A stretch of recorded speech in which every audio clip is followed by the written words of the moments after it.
আসসালামু আলাইকুম। কেমন আছেন আপনারা? আশা করছি সবাই ভালো আছেন। আজ আবার একটি নতুন ভিডিও নিয়ে আমি আপনাদের মাঝে হাজির হলাম। আজকের ভিডিও হচ্ছে চতুর্থ শ্রেণীর আমার বাংলা বইতে কেমন বোড়াই। এই কেমন বোড়াই কবিতাটি নিয়ে আজকে আলোচনা করব আমরা এবং আবৃত্তি করব। তাই আশা করছি সমস্ত ভিডিও জুড়ে আপনার আমার সঙ্গে থাকবেন। তো চলুন আমরা কথা না বাড়িয়ে মূল ভিডিওতে প্রবেশ করি। মূল ভিডিও যাওয়ার আগে সর্বপ্রথম অনুরোধ থাকবে দর্শক, অবশ্যই আপনার চ্যানেলটি সাবস্ক্রাইব করে রাখবেন এবং পাশে যে বেল আইকনটা বাজিয়ে নেবেন। আর যারা অলরেডি সাবস্ক্রাইব করেছেন সবার প্রতি রইল আন্তরিক ভালোবাসা ও কৃতজ্ঞতা। তো চলুন আরম্ভ করি। কেমন বোড়াই। হাবিবুর রহমান। লোকটা শুধু করতো বোড়াই, দেখে নিতাম লাগলি লড়াই। উই টিভিতে মারতো খুশি, চোখ পাকিয়ে জোরসে টুসি। বাহু ঠুকে ফুলিয়ে সাথী, বলতো আসুক বাক্কি হাতি। আমি কি আর কাউরে ডরাই, ভাঙতে পারি লোহার কড়াই। শুনে সবে কাঁপতো ডরে, খিল লাগিয়ে থাকতো ঘরেই। একদিন এক ভোরের বেলায় বেকাপ লোকের ঘুম ভেঙে যায়।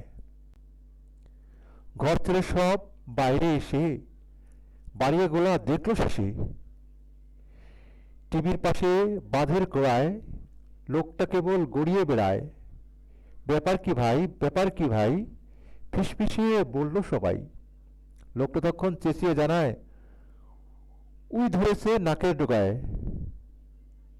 সুপ্রিয় দর্শক, আসলে খুবই মজার একটি কবিতা। দেখুন যে লোকটা শেষ পর্যন্ত যে মাছিয়ে ধরেছে, ধরার পরে সে একেবারে ক্লান্ত হয়ে পড়েছে। আমি আপনাদের সুবিধার্থে আবার কবিতাটি পড়ছি, আপনারা আবার ঠোঁট মিলাতে পারেন। দেখুন। কেমন বড়াই। হাবিবুর রহমান। লোকটা শুধু করতো বড়াই, দেখে নিতাম লাগলে লড়াই।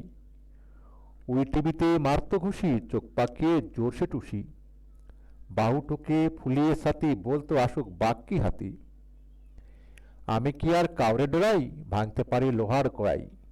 শুনে সবে কাঁপতো ডরে, খিল লাগিয়ে থাকতো ঘরেই। একদিন এক ভোরের বেলায় বেবাক লোকের ঘুম ভেঙে যায়। ঘর ছেড়ে সব বাইরে এসে বাড়িয়ে গোলা দেখলো শেষে। টিভির পাশে বাঁধের গোড়ায় লোকটা কেবল গড়িয়ে বেড়ায়। ব্যাপার কি ভাই, ব্যাপার কি ভাই, ফিসফিসিয়ে বলল সবাই। লোকটা তখন চেঁচিয়ে জানায়, উই ধরেছে নাকের ডোকায়। সুপ্রিয় শিক্ষার্থীরা, আমরা এখন প্রশ্ন নিয়ে কিছু আলোচনা করব। তো চলুন দেখুন, এর তেমন প্রশ্ন নাই বইতে। এখানে শুধু আমরা এর মূল ভাবটা জানবো যে একটি লোক ছিল, সে খুবই বড়াই করত। দেখুন, আমরা ছবিতে দেখি যে লোকটি কি বড়াই করছে। একেবারে সেই বড়াই করতেছে লোকটা।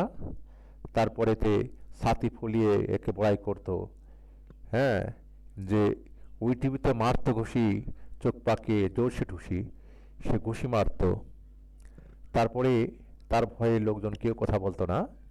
কিন্তু একদিন সকালবেলায় খুব চেঁচামেচি হচ্ছিল। নতুন তখন ঘর থেকে বেরোলো, বের হয়ে দেখে সেই লোকটি গোড়াগড়ি করছে। টিভির পাশেই বাঁধের গোড়ায় টিভি মানে আপনার গোড়াগড়ি করছে। তো সবাই তখন ফিসফিসে বলল, ব্যাপার কি, ব্যাপার কি। তখন লোকটি বলল যে তাকে উই পোকা ধরেছে, অর্থাৎ মাছিতে ধরেছে।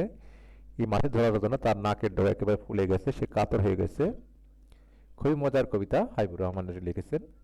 আশা করছি আপনারা বুঝতে পেরেছেন। তারপরে বুঝতে যদি কোনো সমস্যা থাকে, কোনো প্রশ্ন থাকে তাহলে আপনারা কমেন্ট বক্সে লিখতে পারেন। আমি আপনাদের শারীরিকভাবে সহায়তার চেষ্টা করব। আজ এতটুকুই। আবার দেখা হবে অন্য কোনো ভিডিওতে। সে পর্যন্ত সবাই ভালো থাকুন।